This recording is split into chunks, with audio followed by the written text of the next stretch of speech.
Assalamualaikum warahmatullahi wabarakatuh.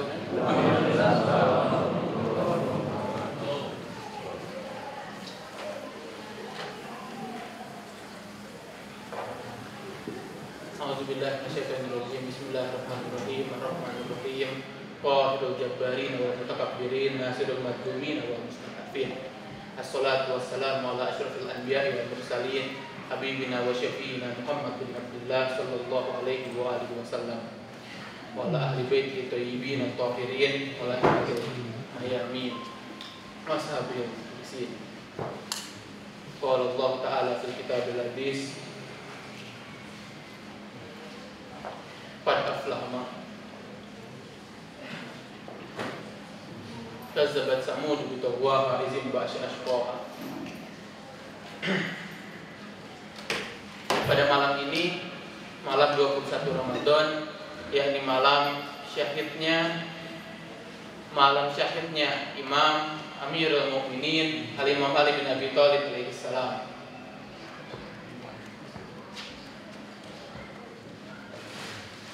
Peristiwa ini pernah sebelumnya diberitakan oleh Rasulullah Shallallahu Alaihi Wasallam ketika Rasulullah sedang memberikan khutbah mengenai keutamaan bulan Ramadan. Saat itu Imam Ali alaihissalam bertanya kepada Rasulullah, "Ya Rasulullah, apakah amal yang paling utama dikerjakan dalam bulan Ramadan?" Rasulullah menjawab, amal yang paling utama adalah menjauhkan diri dari apa yang diharamkan oleh Allah. Lalu tidak lama Rasulullah Shallallahu Alaihi Wasallam menangis.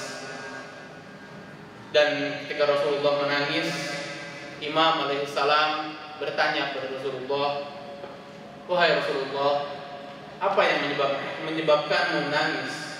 Rasulullah menjawab, "Pada bulan ini seolah-olah aku melihatmu, ya Ali, dalam keadaan menyembah Tuhanmu, yang menghadap Tuhanmu, dan terdapat orang yang paling terlaknat dari yang paling terlaknat, orang yang lebih celaka daripada membunuh unta, Nabi Soleh membunuhmu."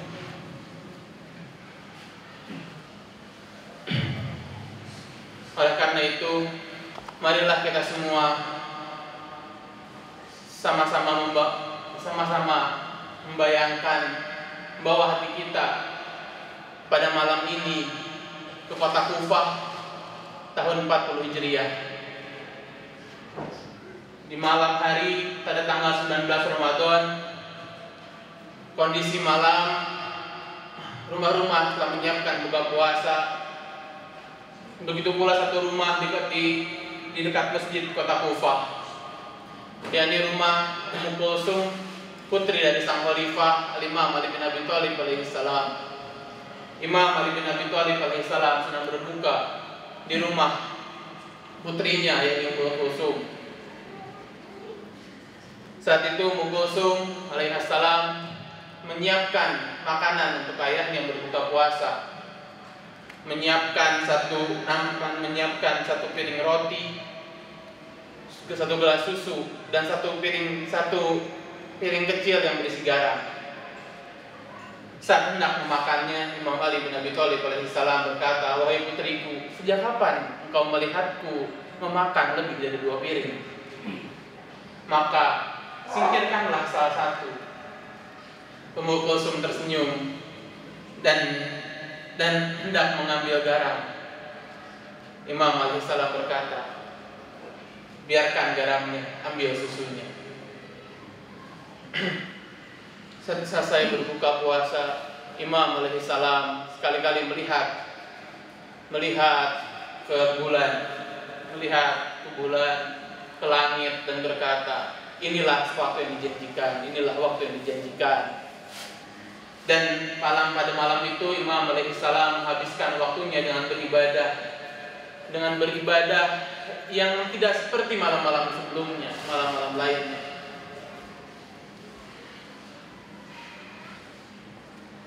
Sampai menjelang subuh, Imam alaihissalam keluar berjalan menuju Masjid Kufah. Ummu Kulsum juga keluar ke rumah kakaknya Al Hasan dan berkata kepada Al-Hasan, menceritakan apa yang dilihatnya selama malam hari. Lalu Al-Hasan, Al-Husain akhirnya pergi juga menuju Masjid Kufah. Di perjalanan akhir Imam alaihi salam masuk ke Masjid Kufah. Masuk ke Masjid Kufah, melihat ada yang tertidur telungkup. Yang tertidur telungkup adalah tidak lain tidak bukan seorang yang terkutuk bernama Abdurrahman bin Muljam.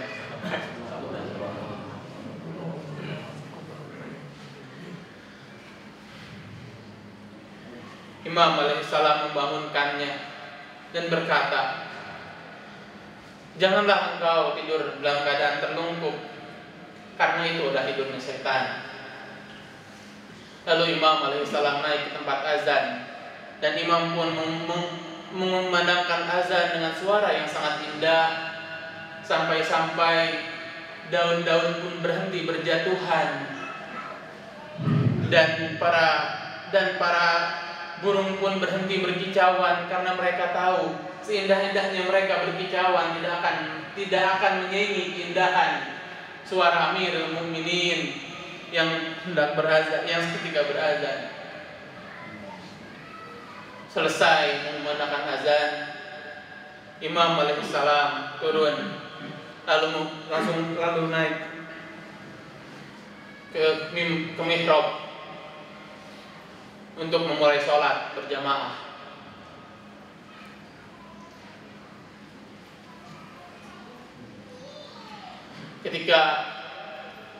Ketika itu Imam alaihissalam mulai memimpin sholat subuh, rakaat pertama dan rakaat kedua. Ketika posisi sujud di rakaat kedua, Imam alaihissalam bangun di antara kedua sujud.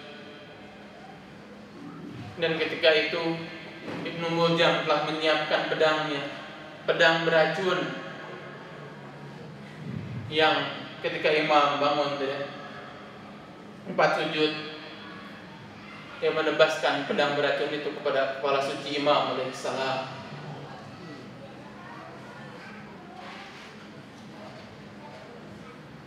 Dan sampai janggut Imam Ali bin Abi Thalib alaihissalam dibasahi dengan darah dari kepalanya. Saat itu Imam langsung berteriak, "Fustu wa rabbi Ka'bah." Sungguh demi Tuhan pemilik Ka'bah, aku telah juara, aku telah menang. Mana ada orang lain yang ketika ditebas kepalanya mengatakan, sungguh demi Tuhan pemilik Ka'bah, aku telah menang. Imam alaihissalam adalah pejuang di Badar, jawara di Badar, Uhud, Hunain, Khandaq, tapi tidak pernah Imam alaihissalam mengklaim sebagai juara. Dan ketika pedang beracun tersebut tertebas ke kepalanya, Imam berkata, "Fustu wa rabbi Ka'bah." Sungguh demi Tuhan pemilik Ka'bah, aku telah sukses, telah juara. Dan ketika itu pula Jibril berteriak dari langit, "Taqaddamat wallah arkanul huda."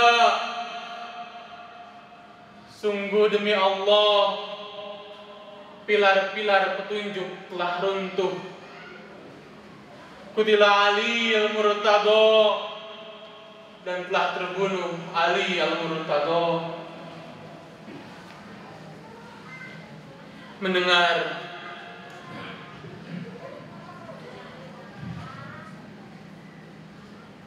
Mendengar suara Jibril, Ummu Kulsum tahu ini momen yang paling ditakutinya telah terjadi. Lalu ia bersama kakaknya Zainab pergi ke rumah Amirul Mukminin.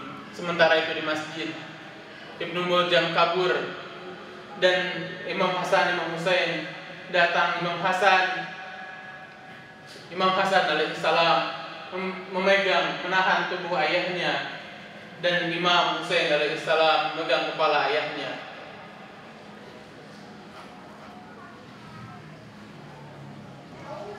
Ketika itu Imam Ali bin Abi Thalib alaihissalam berkata kepada putranya Al Hasan, "Wahai Hasan, engkaulah yang memegang tubuhku."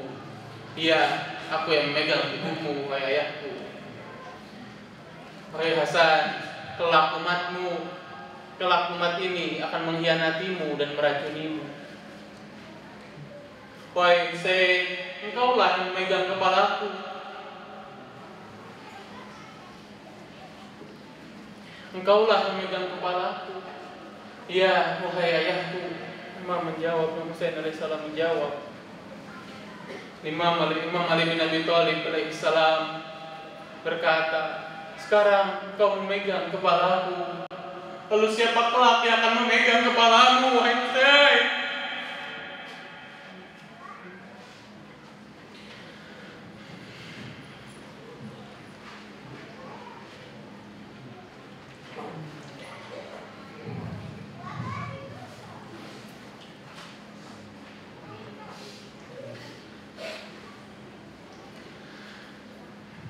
Setelah itu Imam Hasan, Imam Husain membantu ayahnya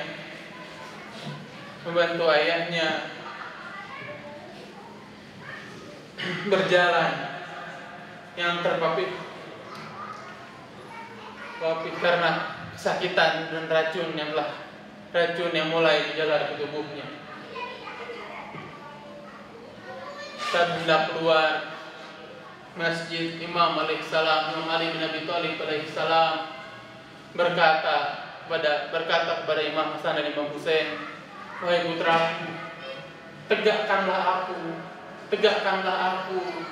Kenapa wahai ayahku? Kenapa engkau dalam keadaan sakit?" Imam alaihissalam berkata, "Aku melihat Zainab. Kelak aku tidak ingin menambah beban. Apa yang akan ia saksikan kelak setelah aku tiada?" Imam alaihissalam dibawa ke rumahnya, dan ketika mendengar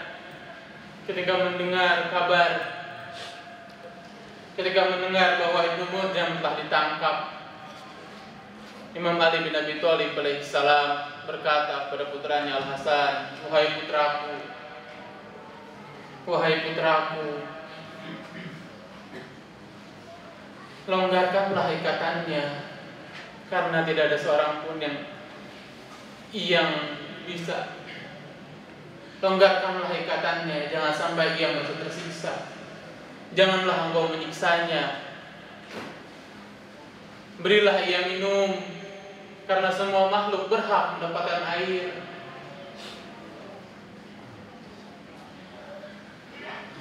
Dan ketika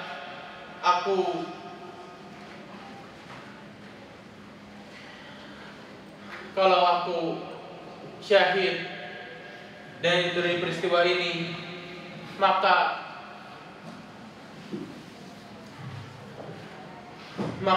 kisoslah, balaslah dia dengan 1 kali pukulan, dan janganlah engkau memutilasinya, karena tidak ada satu makhluk pun yang layak untuk dimutilasi. Dan jika aku selamat dari ini, maka aku sendiri yang akan mengurusnya, yaitu dengan memaafkannya." Ala Nabi wa alaihi salawat. Allahumma sholli ala Muhammad wa ali Muhammad. Allahumma sholli ala Muhammad wa ali Muhammad. Allahumma sholli ala Muhammad wa ali Muhammad.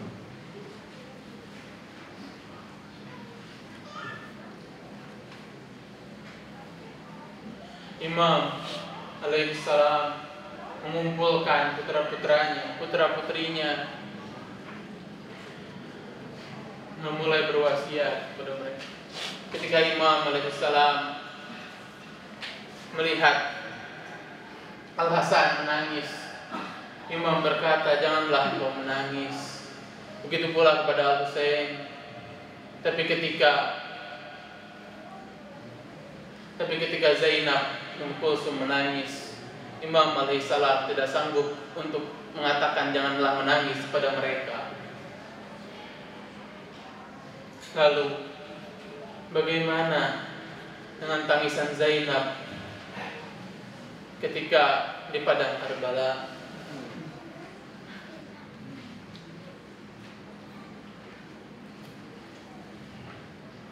Setelah memberikan wasiat kepada putra-putrinya, Imam Ali bin Abi Thalib alaihissalam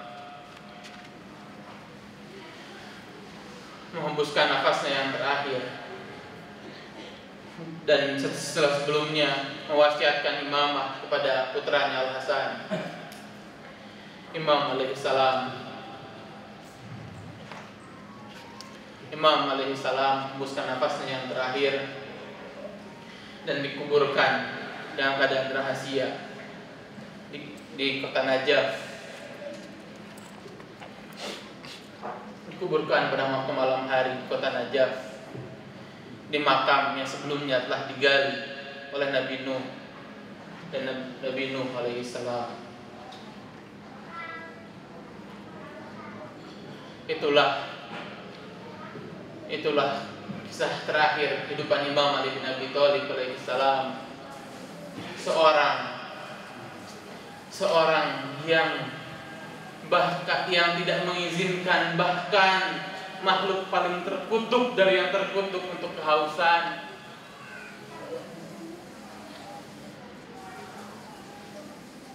Tapi apa yang mereka lakukan kepada putra Ali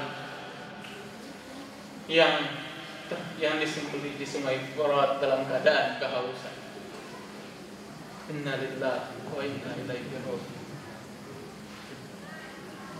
Alam Nabi wa alaihi salawat.